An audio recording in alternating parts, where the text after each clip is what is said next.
All right, welcome back, everyone, to another episode of Noble with Noble. This is episode 15, and today we have the best-dressed realtor in Toronto, and a good friend of mine, Dorian Rodrigues. Dorian, welcome. Thank you for Welcome having to the me. I podcast. appreciate it. Of course. It's a little different from Maple Downs. A little bit, yeah. So for those, obviously most people don't know, but Dorian and I, it's a funny story how we met. Yeah, it was random. It was random. I slid myself into a tee time at my golf club, and obviously when you start golfing, like you don't really talk to the other guy. Like you introduce yourself, you talk about golf, but you don't really get into work. Yeah. Right away. And then I think it was like the fourth or fifth hole that we figured out that we were both realtors, and I was listening a little bit about you and the kind of stuff that you're doing, and then I realized that I actually listened to you on another podcast. I didn't even know that. Yeah, that's listen cool. to another podcast. Okay, and, that's cool. I never ever listened to podcasts, but I was driving to work, and in your car sometimes like pops up like, oh, like here's a suggested thing to listen to. Yeah. I was like, whatever. I think it was like list like $5 million properties or whatever, $10 million properties in your first couple of years. So I was like, oh, like this is like really interesting, and I listened to that. Amazing. And I had no idea that it was you. Like obviously, like like I see the name, but I didn't. You don't put two and two together until you start listening. Exactly. And then I think, like I got your Instagram and I checked after. I was like, oh shit, like this is the guy that I listened to on the one podcast I ever listened to. You know what? I'm a better realtor than I am golfer.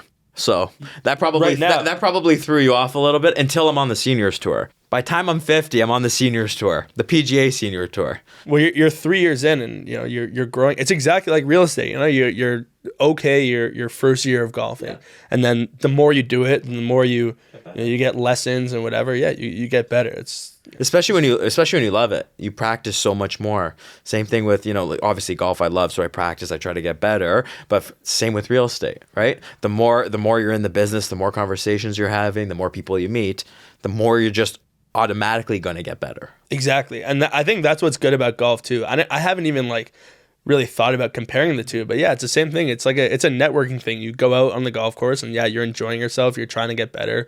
Obviously you hate it sometimes, and it's the exact same as real estate.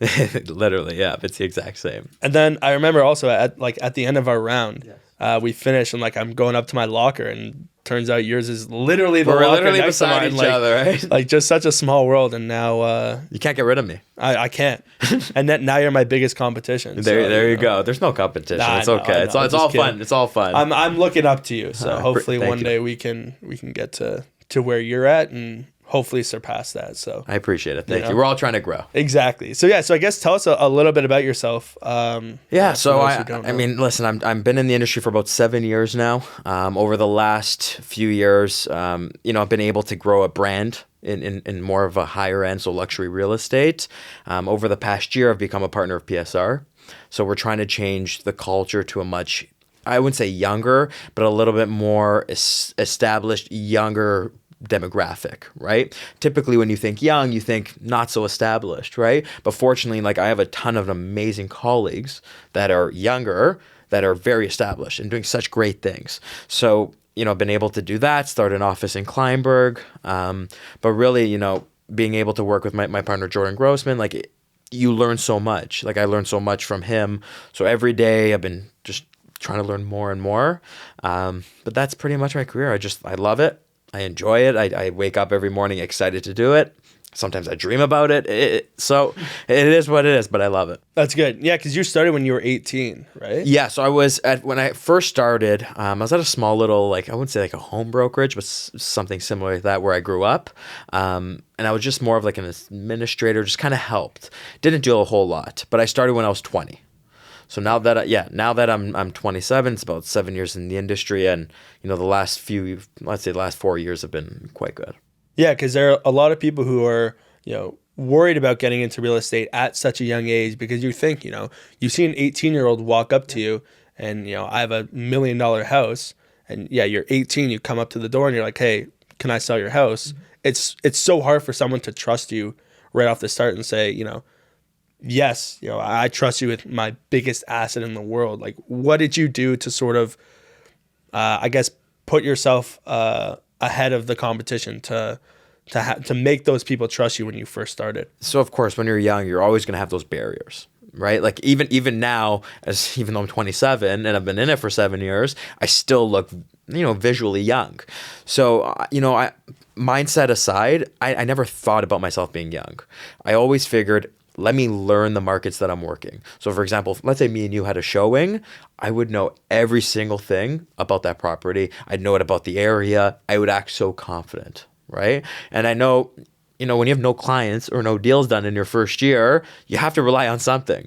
So, I'm a fairly confident individual. So I was able to play on that side, and the fact that I can relate to the clients and build a personal trust, but it was hard. It wasn't easy. It wasn't easy, right? Nothing in this job is nothing easy, is. yeah. But if you understand and you're knowledgeable and you're working hard and you answer their text within 5 minutes, you email them 3 times a day properly on time, you follow up with them, you follow through with what you promise, they're just automatically going to gain trust and they're going to feel like you're experienced. So that was a big thing. So anyone who's, let's say you're just starting, you're between the ages of 18 to 23, like, don't be discouraged. There's a lot of top realtors in the city that started at such a young age that are now flourishing. And it's all because, they used their confidence and they worked really hard to get to where they are. Yeah. And even then, I think just staying with it and understanding that if you commit to it and you can do it for, you see yourself 3-5 years down the road and you don't have that tunnel vision of like, nothing's working right now, and understanding that like in 5 years, 10 years that I'm going to be successful. I think that's the biggest thing too, because this job, it definitely kills your confidence when you first start, because people don't realize that anything takes time. It's like, it is starting your own business, but you don't understand that you're starting your own business. Yeah, I think real estate, unfortunately, doesn't have, the greatest outlook from the consumer. Right? I feel like people think real estate is, you wake up, you think about your coffee, you're kind of going about your day floating, and you pick up the phone, you do a deal, you move on. But the reality is, and this is how I treat my business, I pretend I'm a CEO, right? So obviously I have my assistant that helps me with a lot of work. I have my marketing team that does all my marketing, right? So I structure my day like a CEO. I make sure that all my follow-ups are done in the morning. I make sure my team knows what's going on. I make sure that, I know what's going on in my own schedule, right? Because the problem is, if you're not structured in this industry, you're kind of just going around with your head cut off, trying to figure out what to do. And when starting in the industry early, you have no boss. You can kind of do whatever you want. So being able to sort out that structure and kind of understand what makes you happy really works. Like, for example, I used to work out really early in the morning. Now I can't. I prefer to be at the office at 7 a.m. as opposed to the gym.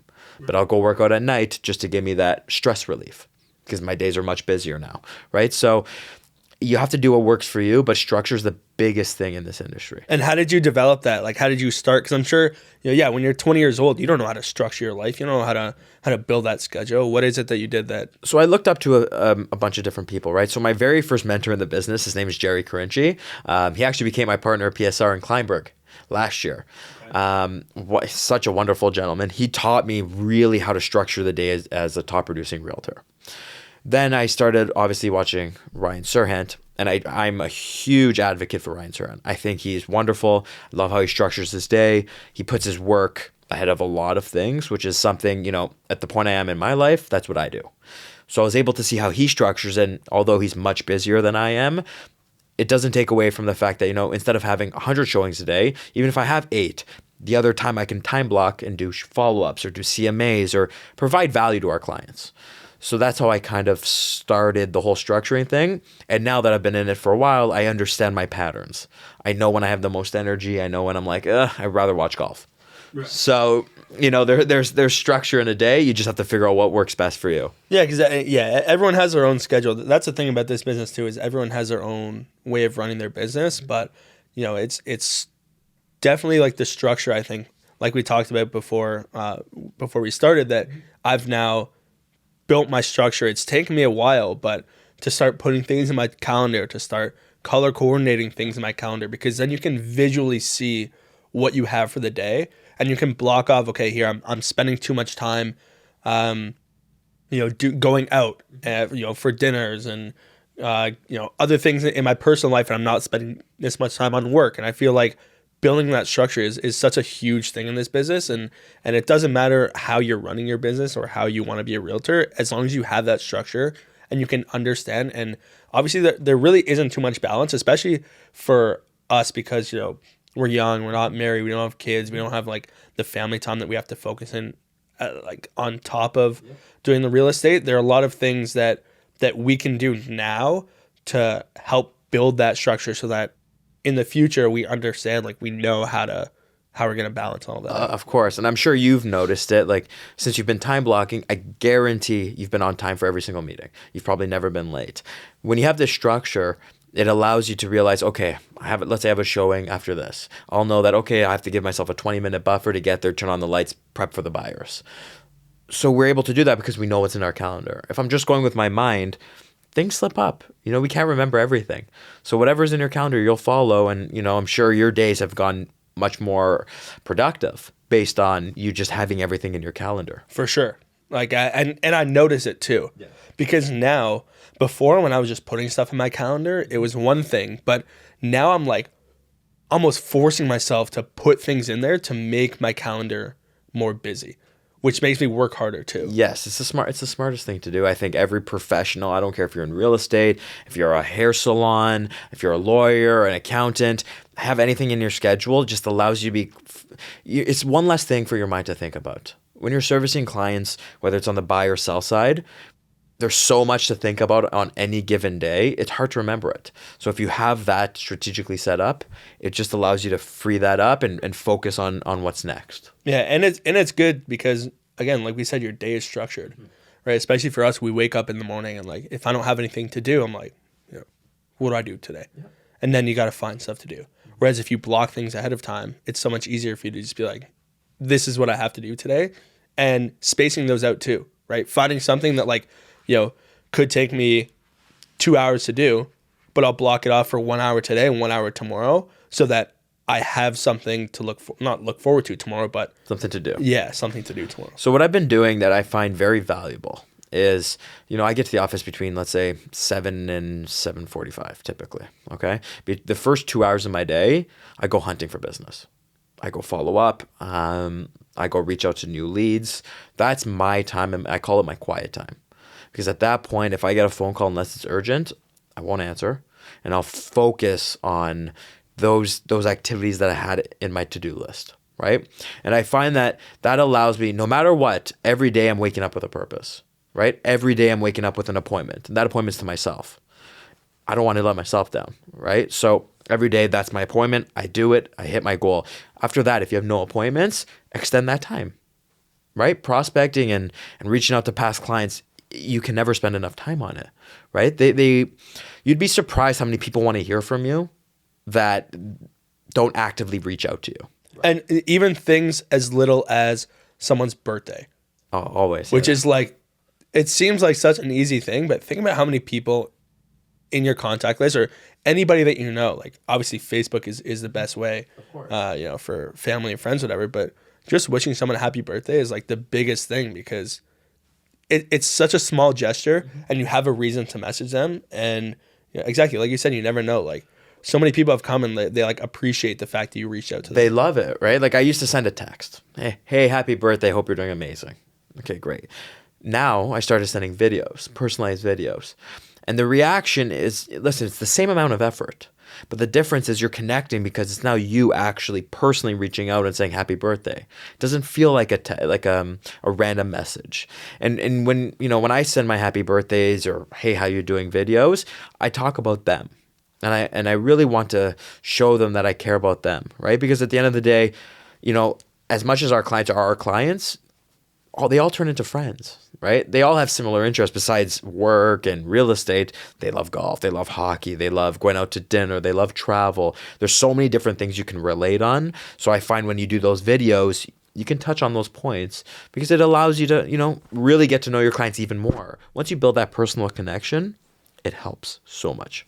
Yeah. And I think for you, especially, are most of your clients in the same area? Like, because I feel like once you focus in on a specific area of real estate, it's like you could go out and do things with these people, and like, let's say door knocking, for example, like you can go do an area and like knock on 5-6 doors from people who are your past clients, and like just stop in and say hey. 100%. I would say there's two areas that we really focus on, right? So, obviously working with Jordan. Jordan's been in the industry for like 20 plus years. Very, very well known, good reputation in Forest Hill. So, fortunately I got introduced to Forest Hill quite at a very young age. So I was able to, work with Jordan, get to know people, get to know all the product, get to know the listings on and off market, solds. And after a while, now I'm starting to build that rapport, that relationship as well, right? But another market that, I strongly focus on and that I've noticed I gain a lot of traction is Trinity Bellwoods, right? So I live downtown. So being able to, work in a neighborhood you understand, you live in personally, when you're doing the showing with a buyer, you're able to really put I wouldn't say your love into it, but they see the passion behind the area. So it allows me to really provide the best value for them. So Forest Hill and Trinity Bellwoods has been very, very good to us in the last few years. And that's also because we do well by our clients. We provide that service. So hopefully, fingers crossed, we continue building those areas and get bigger and bigger. Yeah, I feel like that's such a key in real estate too, is finding that area that works best for you. And, obviously there's enough for it to go around for everybody,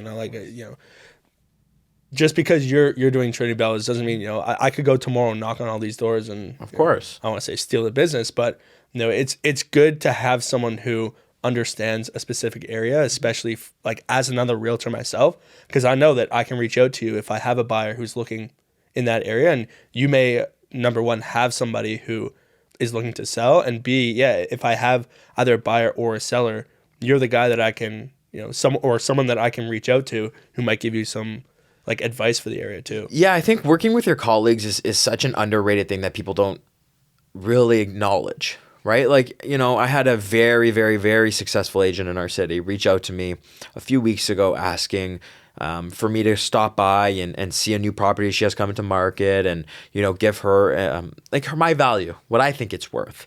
And, the fact that she did that shows that no matter how successful you are, getting the value of someone you trust and you believe in is important, right? So I know a lot of people wouldn't waste their time, so to speak, to go help out another agent. But for me, I think that's the most valuable thing in our industry. 100%. If you have a good relationship with an agent, especially with an agent you do a substantial amount of business with, when you bring a buyer to their listing, guess what? They're going to keep you in the loop a little bit better. They're going to, give you a little bit more hints. When they bring a buyer to your listing, you already know the conversations are going to be flawless. And you know that, the rapport and the trust and the actual words that they say, the feedback is going to be real feedback that you can provide your clients. Everything becomes more transparent. So going out there and asking people's opinion, asking what people do marketing wise, like don't be afraid to do it. Do it because that's how you build good rapport with the other agents. And if you're working in, for example, in Forest Hill, there's a handful of agents that do most of the business there. And if you have a good rapport with them, you'll get so much further ahead. You'll know what's coming to market before anyone else. It just provides value for yourself and for your clients. Yeah, people think that realtors, like because, you're another realtor, that you're my competition, which number one, you are, but two, like you want to build those relationships too. Like you want to be friends with these people because, like you said, ultimately they're going to be the ones who are going to help you out in the future. No one's trying to steal each other's business. I mean, obviously there are probably some. No, I'm sure. Some realtors that are trying to steal clients from others, but in general, the fact that you go out and meet all these agents, because again, you want to work a deal with them at some point, right? Yes. I mean, don't get me wrong. Do I want to be number one in Toronto? 100%. Everyone will I stop until that happens? No, I will not. Right? But with that being said, you don't need to step on other people to get to the top. You can work with other people, collaborate, you can be kind, you can work hard and still get to the top. Now, I'm nowhere close to where I want to be, but by staying true to who I am and treating people well and building good relationships, you get to the top. You get to the top respectfully, because there's a difference between getting to the top and being, can we swear on this podcast? Yeah, you can swear. You can say whatever you want. Being an asshole, yeah, and getting to the top. Like, great, you're an asshole. No one likes you, but like, you're number one. Congratulations. Like, go enjoy your commission checks by yourself. Or you could be number one, be respectful, be well known, be kind, be charitable, and guess what? You'll share, and you'll be able to be around your friends and colleagues, and they're celebrating your success. They're not looking at you like, oh, okay, this asshole's number one. I don't love that. It's just different, right? And it's all about the mindset. It is all about the mindset. Because like you said, yeah, someone can get to I'd rather be, honestly, I think I'd rather be number 2 and everyone like me, and then number 1 and everyone hate me, right? Because then people want to like you said, you have to build those relationships. It doesn't matter if it's real estate or anything else. You need to treat other people with respect, right? It doesn't matter what you're doing, because in the end, you never know what's going to happen down the road. You don't, right? And, there's so many opportunities out there. Like, one day people may not be happy with, their agent. They want to come work with you. But instead of that agent getting mad at you for stealing a client, they'll be like, you know what? You deserve it. I wish you the best of luck, right? And they'll help you. There's just, in this industry, and in this, I think in general, forget about just this industry. If you're nice to people, it'll reciprocate, right? And the more you give, the more you receive. That's I believe in that kind of stuff. So getting to the top and doing it respectfully means way more, because at the end of the day, if you're respected and you have a good reputation, that means more than earning that extra 2 commission checks. Like, whatever. Yeah. Right? In the end, yeah, like you said, it makes no difference. It doesn't matter. Yeah. It doesn't matter. And do you have a lot of clients that are, other realtors that are outside of Toronto? Because I feel like that's a big thing too. We have the Kleinberg office where my partner is. But yes, so I'm working on a deal right now in Burlington, where obviously I can't properly service it. So I referred it to a very good friend of mine, and he's done a great job, and he's handling it. I don't have to stress, right? But you have to build those relationships, and I'm not I don't get 1 million referrals from out of town. That's not really what I focus on, but I'm always open to help out anyone. If you're looking to buy or sell in Toronto, that's like, I'm willing to help regardless if you're an agent or not. Yeah, it's building the relationship. Right? Exactly. Yeah, and you speak on a bunch of panels as well, right? For conferences? Yes, I speak at, I was fortunate, very, very fortunate. So I've spoken at the Buzz Conference, but the most recent one I've spoken at Richard Robbins. So, which you said was a goal of yours. Oh my goodness, that was like my biggest goal when I first got into real estate. Was I got to speak on stage with Rich. He's my business. His organization is my business coach. Braden is my actual coach, and I can't be more thankful. Yeah, how was that experience? Surreal. I've spoken publicly before. I'm not really shy, but like that one, I made a mistake and wore a gray suit. Let's just say I was sweating. I almost sweat through the thing. I was really nervous. But when you're up there, very similar to this sort of setup, just be yourself, answer the questions, and be honest. And if you're honest, then everything else just follows suit. And I'm a bit witty in some odd way, so I'm able to kind of say some funny things here and there. But other than that, I just focused on giving true answers to them. Yeah, I think that's what's good. Being yourself and putting yourself out there, because that's the same thing like with social media and being a realtor itself. It's putting yourself out there, but being authentic, because people don't want to see someone who's fake online and then you meet them in person and they're completely different. Right, like you gotta maintain that same truth to yourself throughout all these platforms. You have to be consistent. You got to be yourself, right? At the end of the day, whether for example, I love golf, I love wine, I love art, I love interior design. So what I do is on my social media, I put it out there. Jordan's daughter, Presley, is my goddaughter. I love her to death. Hello, Presley. One day you're gonna watch this. I put her on my Instagram, right? It's part of my life, right? She's an extremely important part of my life. So the fact that she deserves to be on my social. She deserves to be out there. I want people to recognize that she's a big part of me, right? So, and people see that you're, I want to say like a family man, but 100%. That you have these like the goddaughter that you go and you take care of, so people can see that like the softer side of you rather than just work. Only business, yeah. Yeah, you know what? I know people are very strategic on social media. Like, I got my calendar and I got that. I'm not. Like, I'm just me. Like, if I'm going to go eat a great dinner and a nice bottle of wine, like, I'm putting on Instagram. It's just me. I just, day to day, I just be me. And I hope the people that see my Instagram can relate to me and enjoy my content, right? I'm not trying to be someone I'm not. I'm trying to be someone that I am and show my life. Because when you show your life, people will relate to you. And the people that relate to you will turn into your clients. The people that won't, guess what? They'll never use you. So it doesn't even matter. Who cares? Yeah. So just be yourself. It's the same mentality. Yeah. Exactly. If you wanna come to me, obviously you need to go and reach out to people too, because you're trying to find clients. But for people who maybe I won't reach out to, yeah, you want to come to me because you like what I'm doing, right? Because you see me online, you think that I'm a good, personable person. I'll go out, do a good job for you. That's most important. And if you don't agree, find someone else, I agree. I mean, the one thing that I've always said from day one in the industry, I'll never be outworked.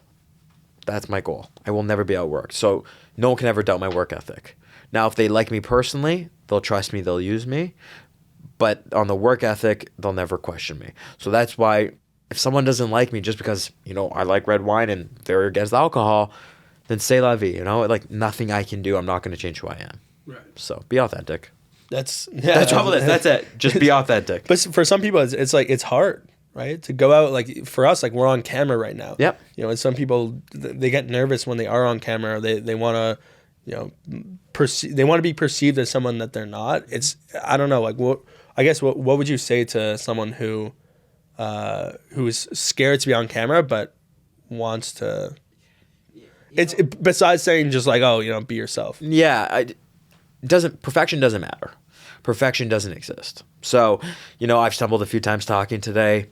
Great. When I'm on showings, I stumble. Sometimes I mix up facts here and there. Who cares?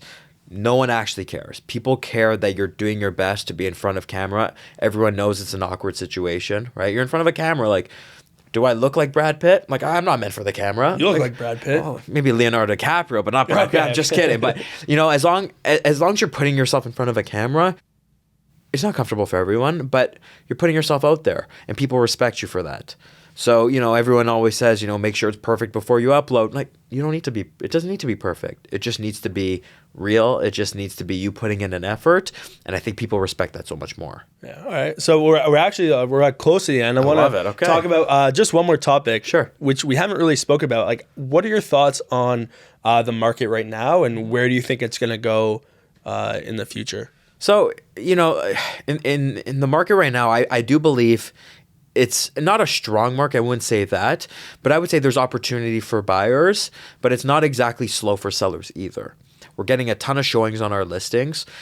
Just the buyers are taking their time, right? Where before you put a house on the market, you get a few offers within days. Now it's like you put a house on the market within 2 weeks, 3 weeks, then you'll start getting offers and momentum, right? But this is when the conversations between your clients are very important because you got to be honest and tell them the day to day, right? And I think the market right now is fine because, the interest rates are supposed to stop. Supposed to stop for now. And if it does, then I'm hoping by the fall things start to pick up a little bit more, especially at the entry level price points. But who knows what the future tells? Like if I had a crystal ball, I'd probably play the lottery and who knows what I would be doing. But all we can do is live the day by day. And I think it's still, if you're a seller, it's still strong enough to go on the market and at the right price and market it properly, you will get showings. And if you're a buyer in this market, you don't need to rush within a day to go see a house, but definitely understand that, you have a 2 to 3 day window when you see it to decide. So it makes your life so much easier. Yeah. And obviously, find someone who's going to care about your, of course, your property and buyer, and someone who can give an informative, not decision, but who can be informative and say, I think this is the right price. I think this is, the right spot or right area you should go and buy and sell your house, because, a lot of sellers don't want to listen to realtors. They have in their head what they want the price of their house to be. And sometimes with our suggestion, they may not agree with it. But I think in this sort of market, it's something where you need to be cooperative with your realtor. And, I think it's most important because, sometimes some people don't know, like they think they have an expectation of like, okay, well, last year or 4 months ago, it was at this price.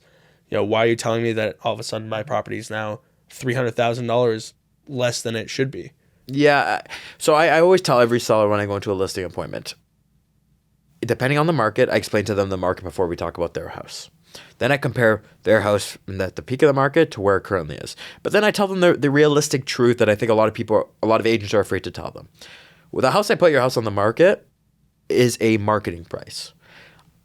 The buyers are going to tell us what it's worth, right? But this is my strategic number that I believe your house is worth based on a number of different factors, comparables, market, style of your house, etc., right? But really, we're just putting out as a market price, right? And at the end of the day, the closer we get to that market price, that means you're correct, right? Sometimes we're all off. No one's perfect, right? Sometimes we're wrong and it goes well above ask. Then you're like, great, sellers are happy. But it's being realistic with them and setting their goal at an appropriate number and what they feel they're going to get. So you don't have to go back and say, hey, I got some tough news for you. I was off by $500,000. Because that'll make someone upset. But if you're there like, listen, the market's gone down 20%. Now your house has better finishes. It's in a better location. Maybe we'll try about 14 to 15% instead of the 20% drop. Maybe they're happy with that. Maybe they're not. But I think in this market, you want to work with realistic people and people that will listen to you. Because if you're not being listened to, you're kind of doomed from the start. And you're going to have a very challenging job getting them down, because what they're going to do when it doesn't sell is go look to replace you very fast. That's good.